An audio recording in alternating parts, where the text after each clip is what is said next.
We are live, and here we go.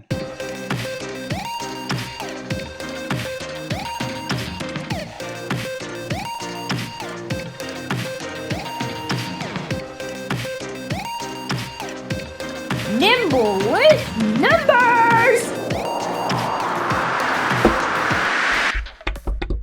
Nimble with numbers here. Scott Simpson, so glad to be out and about on a Saturday night with my guy, FF_intervention Chase.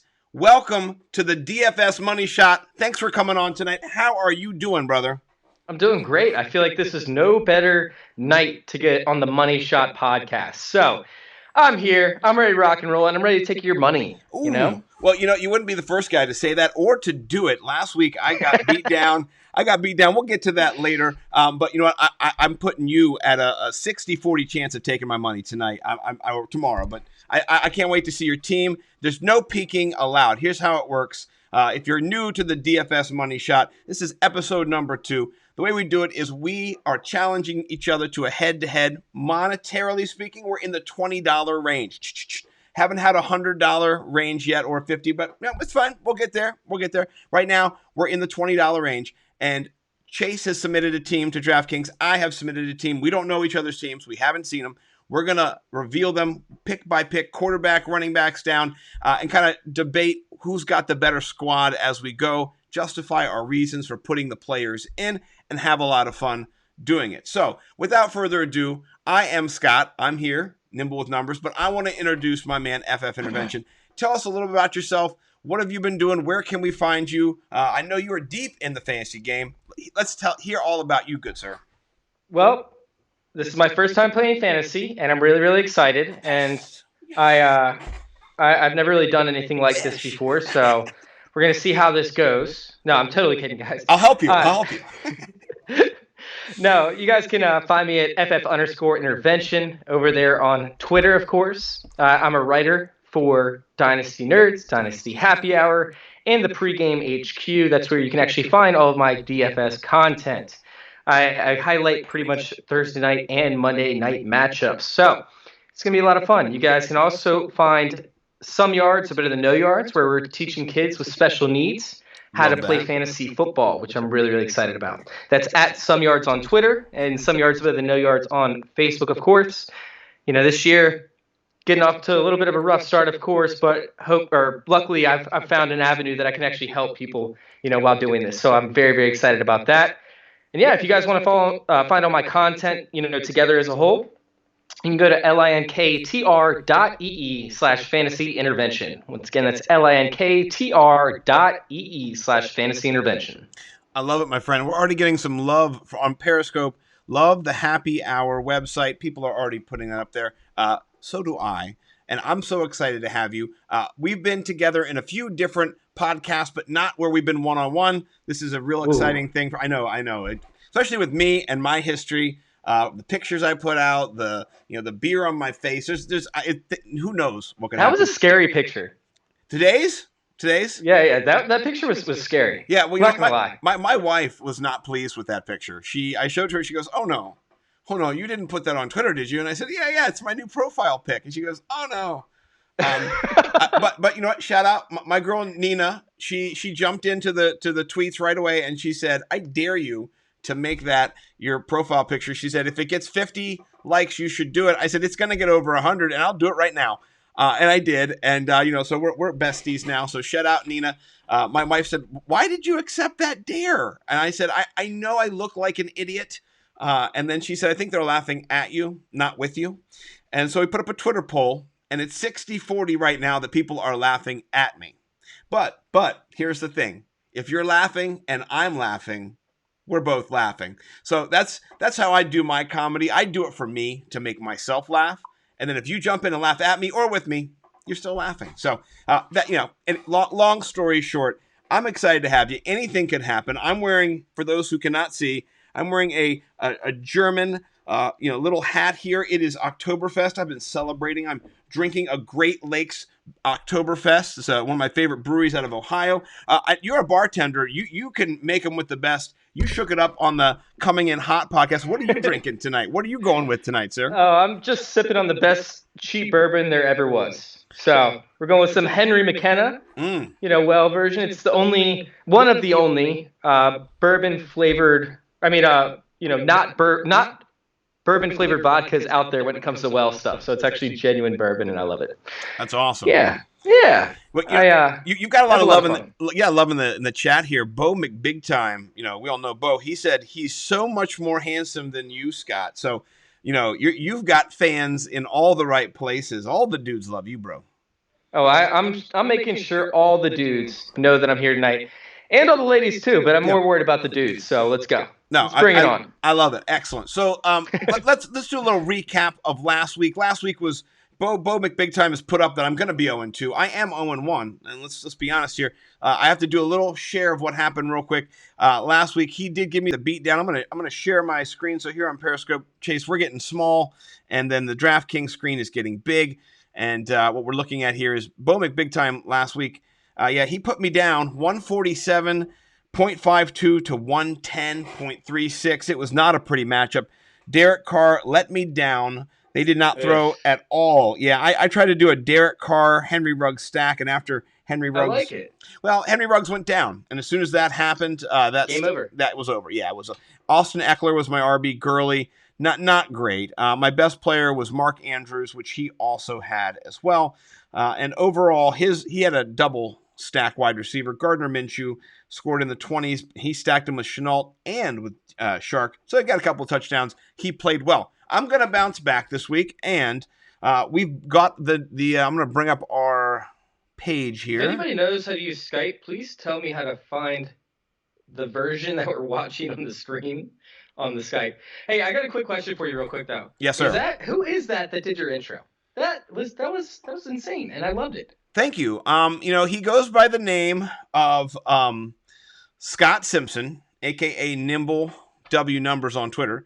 And no, I just meant the female on there, not the whole. No, I'm just kidding. The intro is great. No, it was London. It was we were down here one day, and she was just pontificating, and she started going nimble with numbers, and she was, and I recorded it for fun, and then I put it in an intro with some beats, and it just kind of became the theme song, and I honor her every time I play it. So thanks for the love. I appreciate it. It's great. Thank you. I love the whole entire thing. Thank you. I need to end it with a little bit more about. I'm looking for the beat. It's not, never finished yet. So I think it's perfect. Awesome. So what we're looking at now on our screen is, unfortunately, I'm blocking I'm gonna have to move our little bodies here from Periscope. But I have the board pulled up. I have Nimble W Numbers versus FF Intervention. We have the teams hidden behind a little screen here. I'm going to pull down the first to reveal the quarterback position. Oh, here we go. You have gone with Mitchell Trubisky, the 18th, and I have Josh Allen. Talk about your decision to go with Mitch Trubisky, and then also maybe a little bit about his performance last week and what led you to kind of put him in your lineup. Well, I actually had him in my lineup last week. Ooh, I like it. In a lot of different lineups. They've had this closed playbook on Mitch Trubisky since I don't even know how long, right? They've completely closed out his entire option when it came to what he could do with the ball, what he could do with his legs. They were playing so conservative, and Matt Nagy was really just trying to outsmart himself. Yeah. And I felt like in the offseason, we could see a second coming of what we saw in 2018 to an extent, where Mitchell was able to use his legs a lot. But the biggest thing I was looking at was kind of ownership last week. And then we saw the fact of him going off in the fourth quarter. And Mitch Trubisky, if you look at his numbers, he has a history of, stringing together multiple different performances where he does very, very well from week in, week out. Now, he did struggle at the beginning. He was absolutely brutal at the beginning last year. At the beginning of the game this year. Yeah. But in the fourth quarter, he came back, he crushed it, absolutely smashed.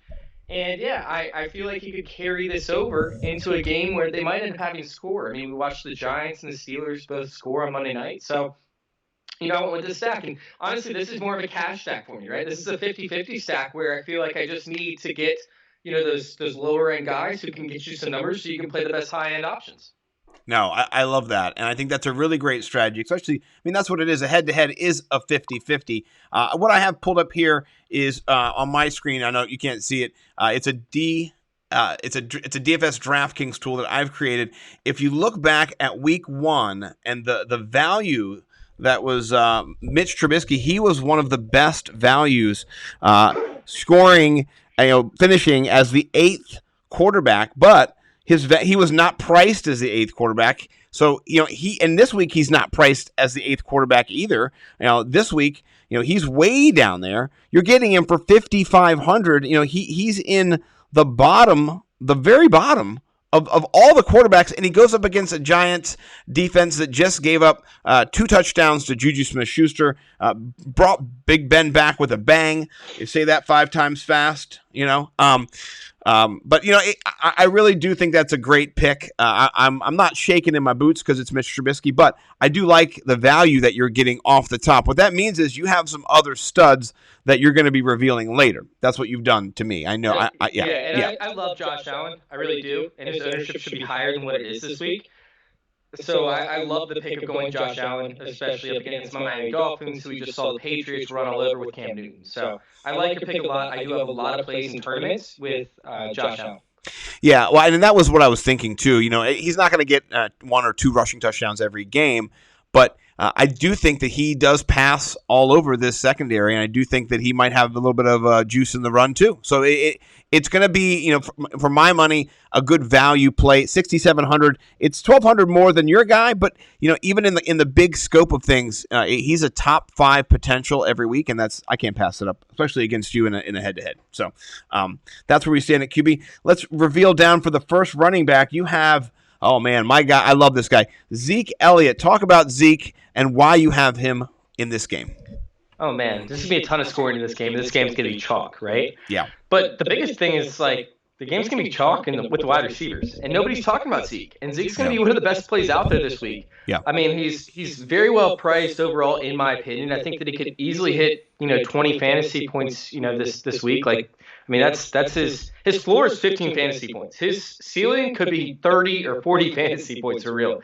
Yeah. And I just think that he could absolutely explode all over the place, very similar to last night. But yeah, I like Zeke. I like the opportunity. And I think he's not only a safe play, but he has a high ceiling. Yeah, no, I agree. And I thought the very same thing when I was creating some of my other DFS lineups as well. Seeing him as kind of an oversight in this process. They're going to throw the ball there, and I love other players in that offense, but they're going to run the ball, and they're going to run the ball with Zeke a lot. I could see him getting upwards of 20 plus carries in the game.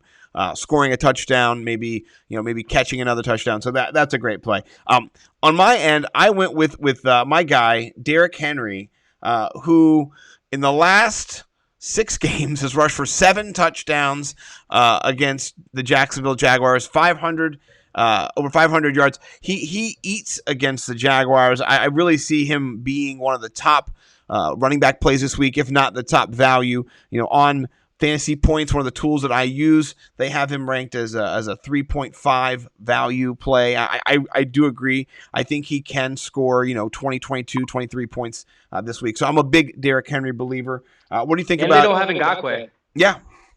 I love Derrick Henry. Absolutely love him.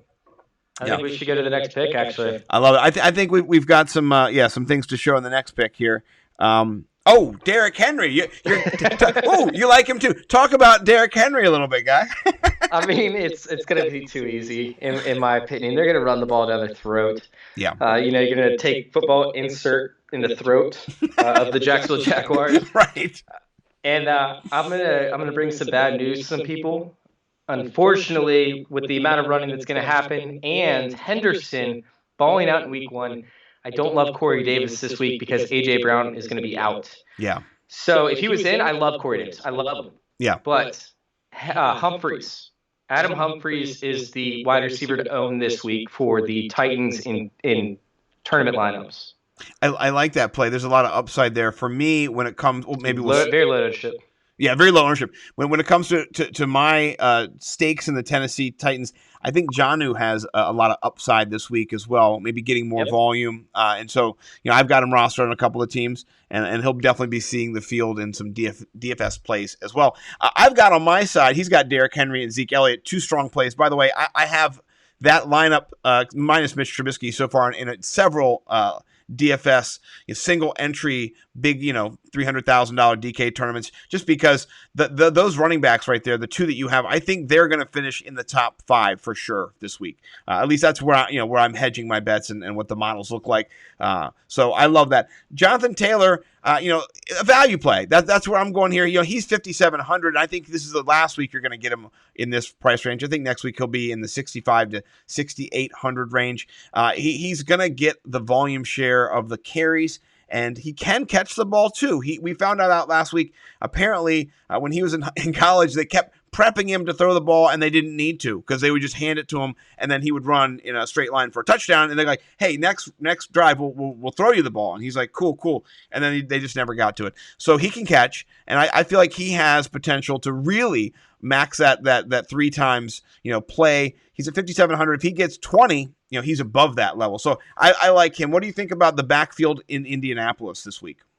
Yeah, I mean, it's a smash play to an extent. His floor is up there. His ceiling's up there as well. So it's a good play. For tournaments, I'm concerned about his ownership a little bit.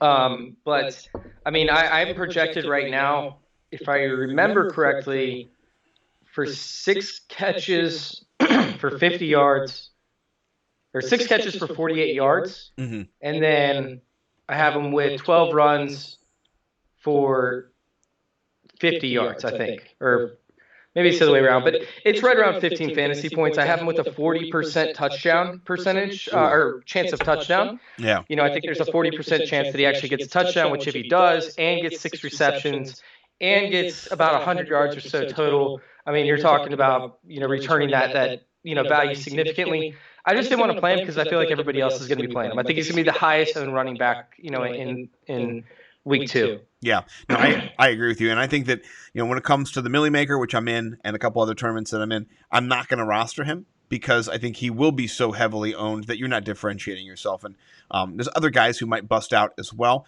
One thing I do like, though, Nyheim Hines is also a sneaky little play as well. The Minnesota Vikings are ranked 31st in run defense. And I know last year they were much better than that, but they looked terrible in the first week. And so I'm not saying what they allowed, it was just rushing touchdowns, I think, right? Because they only allowed 50 yards to Aaron Jones, if I remember correctly. It was, but I think it was also yards per carry too, is what I saw. But maybe I was wrong, that they were giving up. But maybe it was like 4.1, if I remember correctly. Okay, so I might be off here, Mr. Chase. So maybe I'm misquoting the stat. But I didn't see Williams. I didn't see what happened behind that. I know that A.J. Dillon had, I think, 2 rushes for 14 yards. So that was obviously a bad one.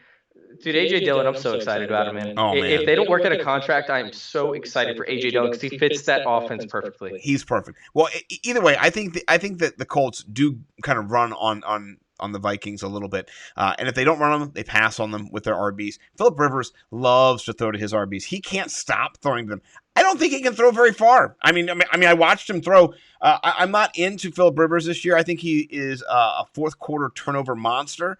This is a little known stat for you. In the last year, he has ended the game by turning the ball over on an interception 7 times. 7 times. That's a great stat. 7 times. 6 last year, 1 this year, 1 for 1. So far. Is that on Twitter? You need to put that on Twitter if that's not on Twitter. Right? It is. I found it on Twitter. I'm not going to claim it as my own, but I tweeted. It was earlier in the milieu of this week. I saw it and I tweeted it out. So if you go back to @NimbleW and put in interceptions or Rivers, maybe you'll find it. But it blew my mind. And what it really comes down to, I think, is at the end of the game, Phillip Rivers forces the ball in there. And so it causes problems. If you saw the Paris Campbell target that was intercepted, it was not a good throw. There was a guy in front of him. There was another guy right near him. So Phillip Rivers, to me, if he dumps it off underneath, I'm okay with it. He throwing the ball to the RBs. I love it.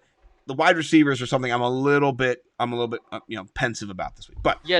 They're going to take the ball out of Rivers' hands for sure. They need to. Yeah. Yeah, we'll see what happens with it. I'm kind of excited to see this matchup because I actually I'm guessing you don't have T.Y. Hilton, right? I do not. Do you have T.Y.? No, I just made sure. I went and looked it up. Yeah, no. T.Y. Hilton is actually a very interesting play for me for tournaments. He's going to be playing the MVS role. and we saw what MVS did last week. Yes, we did. And he still has it. It just wasn't a good game for him. Yeah. Especially with CJ Henderson covering him. So I think that being in the MVS role, we saw him, explode last week. So I'm thinking that should be a good thing for T.Y. Hilton as a sneaky, back end play, even if you are playing Jonathan Taylor or any of the Colts running backs. I think it's just a sneaky side, flex play. I like that. Excellent. So speaking of wide receivers, let's jump down to our first wide receiver.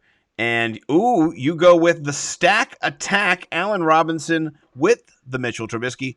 Talk about what you saw in Allen Robinson last week or the stats maybe behind the game, because he didn't score a lot of fantasy points, but I think there's more to it than just that. So what do you see in Allen Robinson this week?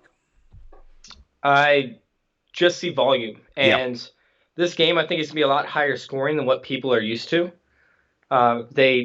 This game, I don't know what the over-under is. Sorry for not having that prepped, but I think it's going to be a lot higher than what people are used to, especially with the New York Giants defense and with the New York Giants offense. I think that's a lot better than what a lot of people expected as well.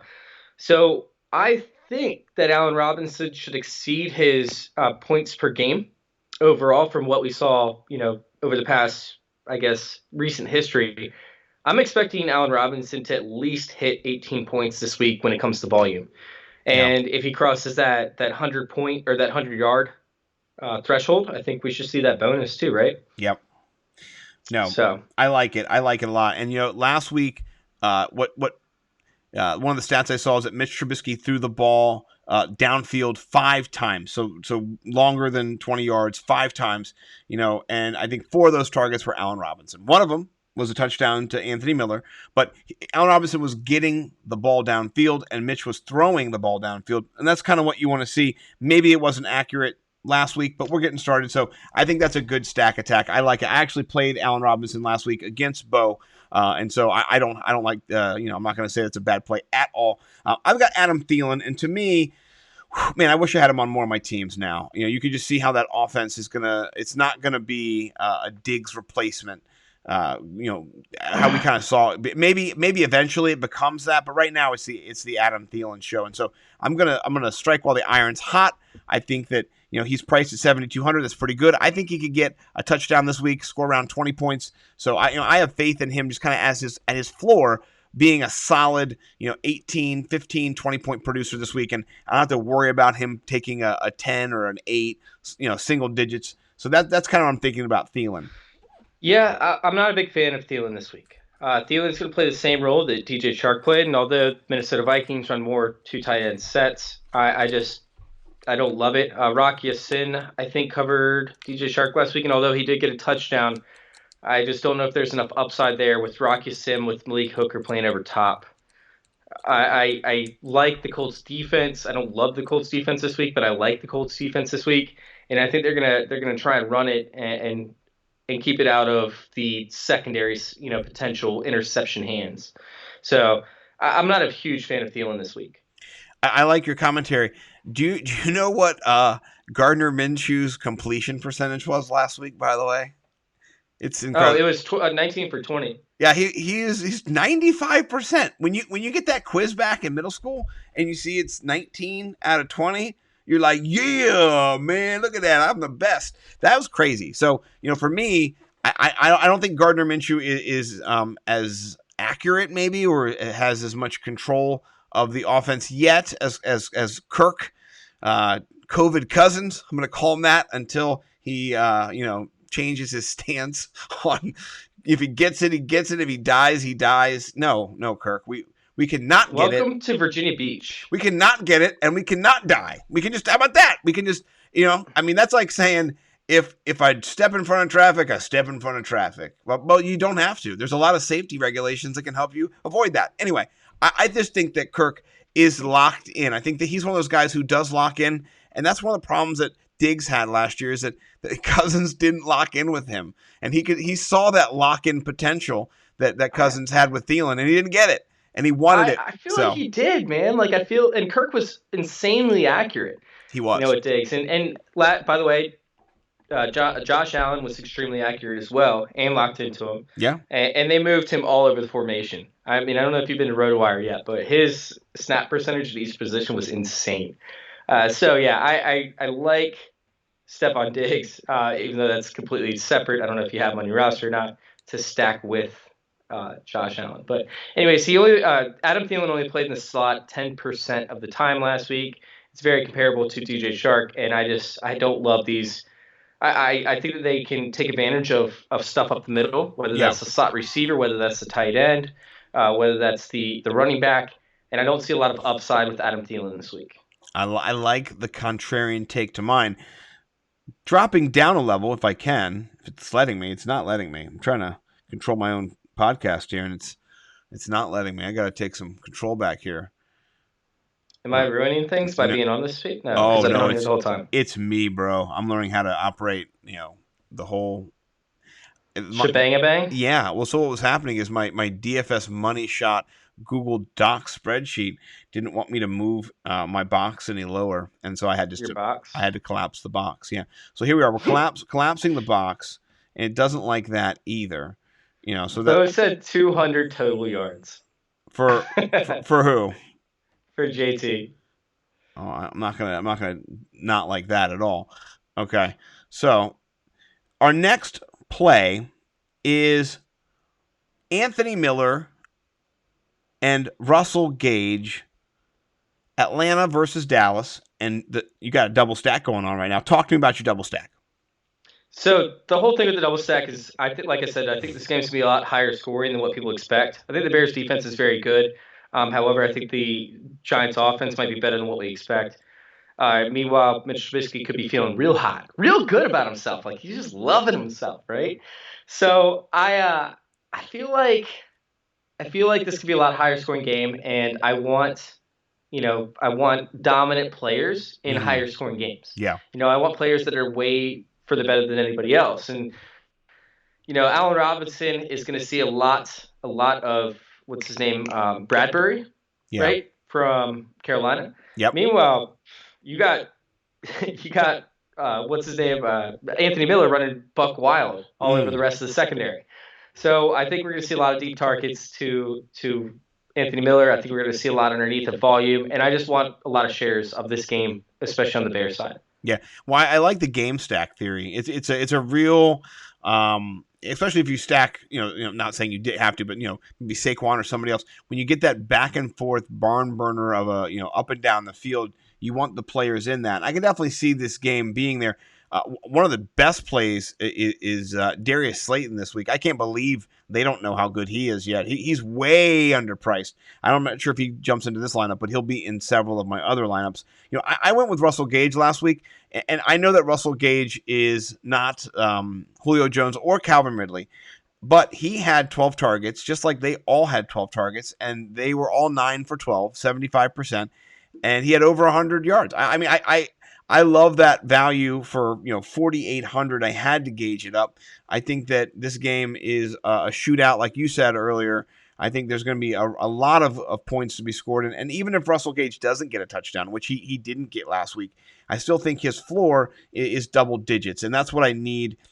From him. I want him to give me that 15-point total. That's what's his price? $4,800. That's solid. Yeah. I mean, it's up there, but it's solid. Like, it's a great cash play. Yes. I don't love it in tournaments, but I like it as cash play. And since this is a 50-50, it makes perfect sense. And we're cashing. So moving down to our next, you foreshadowing. Talk to us about I forgot. No, it's Adam Humphries. You talked about him earlier. Talk about his role in this offense with AJ Brown gone for this game. So, yeah, I completely forgot that I had him in this lineup up until about, 20 minutes ago when I pulled it back up and I saw that. I was like, oops, I guess I ruined that. But, yeah, so we're going to see Henderson absolutely shadow, Corey Davis. Yeah. As of what happened last week. He should be all over him. If not, then they're going to bracket Corey Davis and they're going to leave who would be the outside receiver over there. It's not Tajay Sharp anymore. Who's the number 3 or who's the number 4 receiver? You know, I'm not even. It's drawing a total blank on me as well. All my stock is in A.J. Brown and a little Corey Davis. I didn't even know they had other wide receivers after that. Yeah, I mean, I love Adam Humphries to an extent from week to week, but I mean, I guess we don't need to know because they normally don't pass the ball. So no, they don't. Hey, if you guys are on Periscope or whatever you're listening to us on, please let us know who the 4th wide receiver is for the Titans. But either way. Yeah. They'll leave C.J. Henderson on him. They're not going to move him to the slot very often. No. They might in zone coverage to an extent, which, by the way, the Titans do play a lot of that. But I think they're going to keep Adam Humphries away from that. I'm expecting Adam Humphries to see at least 6 to 8 targets minimum, in which he normally has a very high catch percentage. And if they get him once in the red zone, it's a banger hit, and he's only 3,400. So, I mean, if he doesn't hit, whatever. I still love that value, though. 3,400, it's a really good price to get a potential. Yeah. Yeah, 3 catches for 40 yards, and you hit your ROI. No, I like that. For me, I rolled it out with CeeDee Lamb. I think that the game shoots. I talked about Russell Gage. I kind of ran it back with CeeDee Lamb. The 2 underpriced targets on that team. CeeDee Lamb went 5 for 6 last week. 85% catch rate. Now, it's not going to be every week. He was targeted on that 4th down play when they threw the ball, a little bit short of the line to gain. I like him in that offense. If you were to tell me that he was a rookie and I watched that game, I would go, no, he's not. That guy's been playing for a long time. He looked like an NFL player. He was in stride every time the ball was right where it needed to be. I feel like he has breakout potential written all over him. This is not a cash play. This is a GPP play. This is a tournament upside chasing the moon play, and that's what I do. I do that, and maybe I shouldn't, but I'm bringing a little bit of my heart into this game too. My redraft has CeeDee Lamb on it, and my team name is CDs TDs. And I think tomorrow, man, I'm sorry, but you're going to see these TDs. I predicted him to go for 2 and to win me a milli. That's CeeDee Lamb. Love him. Shout out CeeDee Lamb. I honestly, for GPP, I wouldn't play him. I'm playing Michael Gallup. Michael Gallup's going to be playing the DK Metcalf role, and I think Michael Gallup's going to score a bunch of touchdowns in that role. However, with CeeDee Lamb, I mean, dude, every single time I get a DFS question about GPPs, it's, hey, how's the ownership going to be? Or, what do you think I'm going to get for CeeDee Lamb? And CeeDee Lamb at 4,700, right? Yes, sir. He's projected to be 26% owned. So for tournaments, I'm not touching him. I'm going to hope that they, keep him to a minimum, shut down Cooper to an extent, and, hit Gallup on a couple long bombs. That's where I'm leaning with that one. I love Gallup as well. Amari Cooper last week had 14 targets, and Gallup only had 5. I think that evens out this week. You're not going to see a lopsided total. I think it's going to be more evenly distributed, and we'll kind of see who gets those red zone targets. Blake Jarwin is gone, and so I do think when you get in the red zone, it's not the Amari Cooper show. It's going to be Michael Gallup. I think that's the guy you're going to target in there. So they didn't target. I think they might have been the only team, but I know for a fact they didn't target a single player in the red zone, a single pass catcher in the red zone, more than 19.5% of the time. That was Amari Cooper, but everybody else was within 19.5 and like 14.5 for their starters. So they didn't target any guy. It's really tough to tell with the Cowboys who they're actually going to target the red zone because it's always somebody different. And that includes Witt, and that includes Jarwin, and that includes all those players. Like they spread it around. They move it around. Or Dak spreads it around so much. Well, I mean, that's what a good football player does. He doesn't have one locked-in guy that everyone's expecting, unless they're like Tony Gonzalez and they're just way taller and better, and they can reach up higher. And then you go, "Hey, Tony, catch this." And then he does. So, well, I like it. We'll see how it goes. Let's go down. Speaking of tight ends, we got a nice value play here. I went heavy, big time. Mark Andrews, Baltimore tight end against Houston. You went undervalued, very modestly priced, 2,600. Jordan Reed. I love this sneaky little play. Talk about Jordan Reed this week. Well, I mean, Kittle's out, right? Yes, and he is. Jordan Reed's best seasons ever were with Kyle Shanahan. He led the other tight ends, although they do run just one tight end sets. Typically, it's I believe, and I could be wrong because I haven't seen the personnel groupings yet, but I believe they probably ran the most of their settings were 11 personnel. Now, whether they were moving them out in the slot or whatever the case is, remains to be seen. But I think their other tight ends combined had less than 25 total snaps. Anyways, I think that Jordan Reed takes over that George Kittle role, who had, multitude of snaps. And even though he was out on a, set amount of plays, he still had, I think, close to 25 or 30 snaps.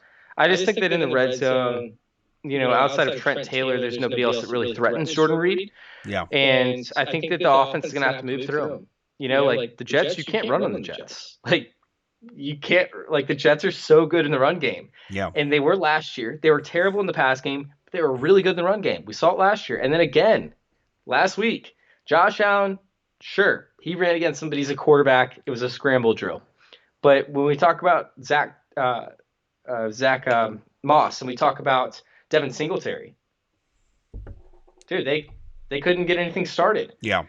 And I know they're not great running backs, whatever the case is, but I think that they're going to have to move the ball and move more importantly, move the first down marker by getting Jordan Reed the ball in critical third down situations. I love it. I think that value is it's astronomical. 2,600. Yeah, that's ridiculous. I feel like you're going to have your next player is going to be Christian McCaffrey, which I haven't looked, or some big, huge stud. But anyway, I went Mark Andrews. 2 touchdowns is not going to be every week performance, but he is on the field more than he was last year. He went from 41% already over 60%. That's what you want to see with your tight end one, and he is. Dallas Goedert technically is, but he is right up there. I think he is going to be the wide receiver one on that team this year. He was last year. He was the wide receiver one. And so I think he just is a steady every week, plug him in. And I think his price is going to go up. I don't think he's going to be 6,300. He'll be up in the 7,000 range soon. But you know what? With the value, you're crushing me because your value there is I can't even. I got to move on. So I'm dying. I like Mark Andrews. I do, but I think that he's only valuable if you play Lamar Jackson as well. Yeah. I think that you have to get that stack in there. Otherwise, he's kind of volatile to an extent. So, yeah, I just think you need that bigger share. No, I like it. Well, here comes the flex position. And I went Cephas. I went 10 targets last week. Kenny Galladay is out. I got a $3,800 price tag. I think that this game, the Packers are going to put the beat down on Detroit early, and I think that they're going to have to come back. And I can see a lot of late targets for Cephas, maybe a late touchdown that comes on the board. I'm not betting on him to bring me home, but I think he's a good value play at this position. You have, on the other hand, the man, the myth, the legend, CEH, Clyde Edwards-Helaire. The H is silent if you didn't know. Now you do. And he looked dynamic. I feel like he could score 30 points this week and really bury me. Talk to me about CEH and what you see in him this week. Dude, how good is that secondary over there for the Chargers, man? That secondary. Oh my God, it's fire, isn't it? It's ridiculous. And they have been last year. They ranked number 6, if I remember correctly, last year. But they were so much better than that. They had a couple bad games. Once Derwin James returned, it was a whole different animal. Obviously, he's out this year, but they're still really good. They're good. They're still really good. They added in Chris Harris. You're not going to be able to pass up against them. And although I know, guys, I get it. It's Patrick Mahomes. He should be able to do whatever he wants. Like somebody else on the podcast last night, they feel like they can do whatever they want. But, a lot of that going around, by the way. Patrick Mahomes is a whole different animal. And either way, though, I feel like they're going to take the ball out of his hands. And Tyrod Taylor's been so bad. Yeah. I don't know if this is even a competitive game tomorrow. Unfortunately, I picked the Colts to beat the Jacksonville Jaguars last week. So I no longer in any survivors. It is very painful for me. I was so confident on that pick. Ooh, yeah. I think the whole world was. You're not alone, my friend. When everybody kind of zigs, and then it messes up, you're like, man, I should have zagged. But hindsight's 2020. I like what you did. You stacked, and I pulled the defenses up because that black bar was bothering me. I couldn't get rid of it, but I pulled the defenses up too. You have RB stacked with the Chiefs D. And I like that because that's you're really looking at the game and what you think is going to happen in that game and how it's going to unfold and what it's going to look like. And then you're projecting in there that Clyde Edwards-Helaire is going to be the bell cow. He's going to get most of the touches between any player in that game, and the defense is going to shine. So I like it, man. It's a game script that I can get behind. It's not going to be a 38-17 game. I think it's more of a 24-7 game. Well, it's more like a 52 to 3 game. Okay, 52. All Clyde Edwards-Helaire. Oh, yeah, he has 7 touchdowns. And I'm not even a Clyde Edwards-Helaire guy. Like, I'm going to get so much flack for this if people see it. But, I like Clyde Edwards-Helaire in certain matchups. And people have to realize, like, when I predict certain things like Jonathan Taylor and DeAndre Swift are going to be better than Clyde Edwards-Helaire in Dynasty, that doesn't mean that I don't like Clyde Edwards-Helaire. Yeah. I think that his hits that he takes are absolutely brutal. I think he can get knocked out of a season very easily because, look at it, we saw with Reggie Bush. And I'm sorry this is a DFS podcast. I'm going to go off on a 2-minute rant tops. Go for it. Like 60 seconds. Go for it. People that don't take a lot of hits in college also don't know how to take hits when you get to the pros. We saw him get slammed in 3, 4, or 5 different, times where he got literally like it was like a wrestling move. And players, although they might not be injury prone, their body gets wear and tear. They can break down. And people don't ever take that into account. We saw it with Reggie Bush. Reggie Bush was the perfect example. He wasn't used to getting hit in college, right? He had a great offensive line. He hit the hole. He was gone. He never got hit. The guy never got hit. And then we saw him start to take hits in the pros. His body broke down. All of a sudden, somebody that's not injury prone becomes injury prone. Yeah. Now, we look at that with Joe Burrow, for example, and Joe Burrow's never gotten hit, right? Or at least he didn't get hit last year. So it makes me a little bit nervous with Joe Burrow. And you saw him try and think that he could shake. Who was that defensive end or defensive tackle that was coming off the edge in the beginning of the game? It wasn't Richardson, was it? He just threw him he threw him on the ground like a rag doll. It was terrible. Yeah, and people don't get that. Like, people don't understand that these guys that aren't used to getting hit in college, like, they need to learn how to take hits in the pros. And not every player that doesn't get hit in college obviously comes into the pros not knowing how to get hit, right? They got to practice and they got to develop. But CH was by far and away one of the worst, like, just ragdoll type, performances I've ever seen. So I like him in DFS, and I think he's going to absolutely go off. But it's a major concern that he's not fast enough to beat, linebackers and defensive ends to the edge. And it's a major concern that he doesn't know how to take hits. But in DFS this week, I love him. The Chargers, you can't pass on him very often.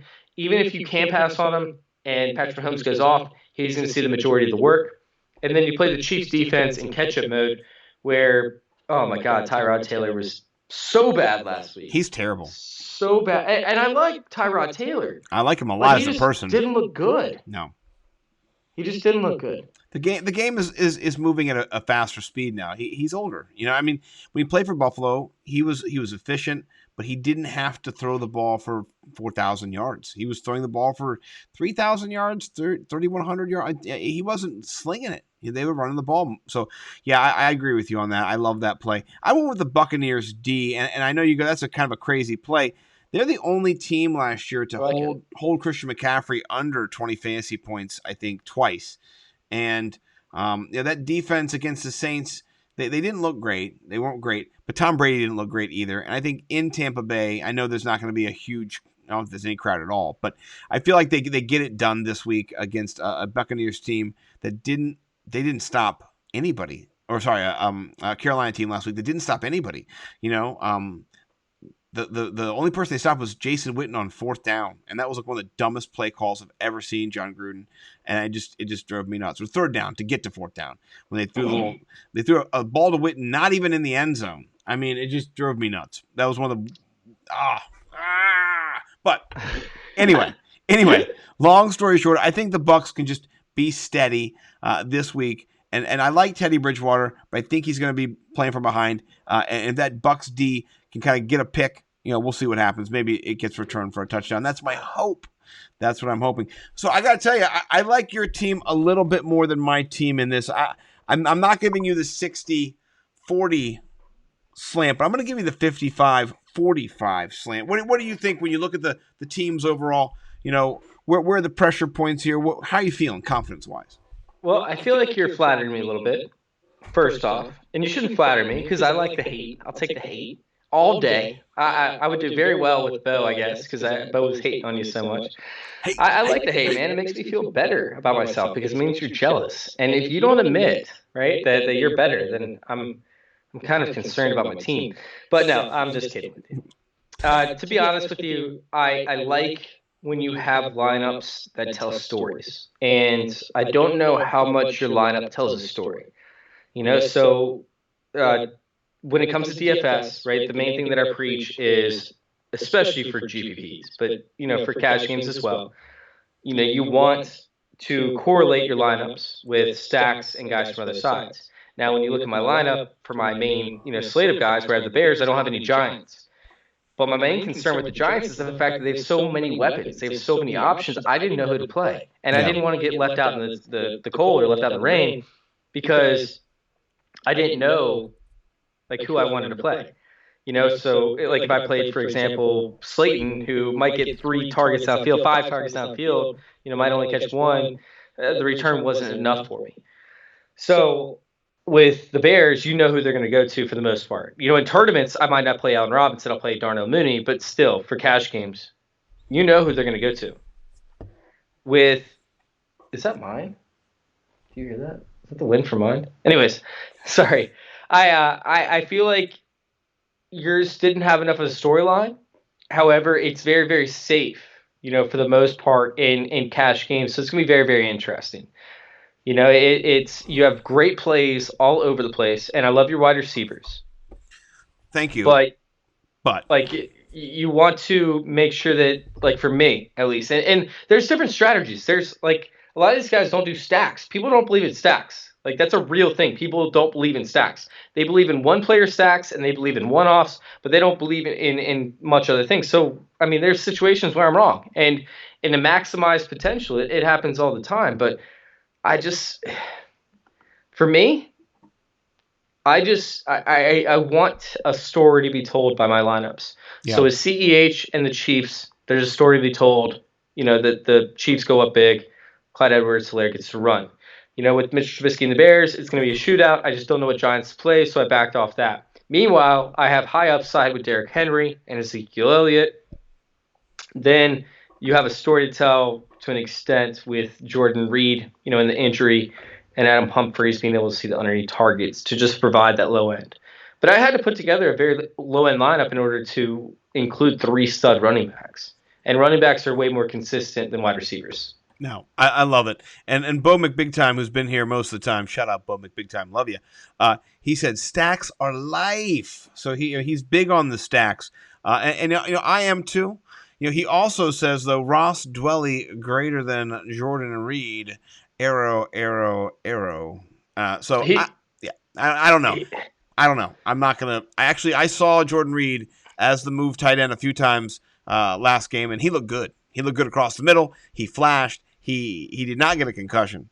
So I actually do like that play a lot. And I don't think you're going to go to Ross Dwelly when you have Jordan Reed. I think they went to Ross Dwelly last year because they didn't have Jordan Reed, and now they do. So and they don't have any receivers either. They're completely beat up. So I think Jordan Reed could line up as a receiver while Ross Dwelly also lines up. But either way, you still had Jordan Reed out-snap George Kittle last week when George Kittle went out. So right. I think that Jordan Reed is the guy. Kyle Shanahan loves Jordan Reed. He loves Jordan Reed. And when it comes to missing an opportunity with Stack Slayton, sure, I could have missed an opportunity, but I don't want to take that kind of chance in a cash game. Maybe in a tournament game. Actually, in a tournament game, I think I do have Slayton on the other side of this, but not in a cash game. I don't want to take that kind of risk. Yeah. No, I like it. I like the story that your lineup told. And, I'm hoping that my story at the end is just a victory, a hard-fought victory.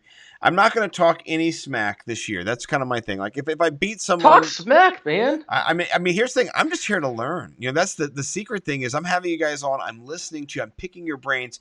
And then I'm just, stealing it, for my own brain. So, Bo taught me some things last week that I learned about volatility. And I went more, like you said, you parsed it out. I went more stable this week with a few upside plays, but more stability. that was kind of what I learned a little bit about last week. I want those studs. The Derrick Henry play that we both have is just so strong.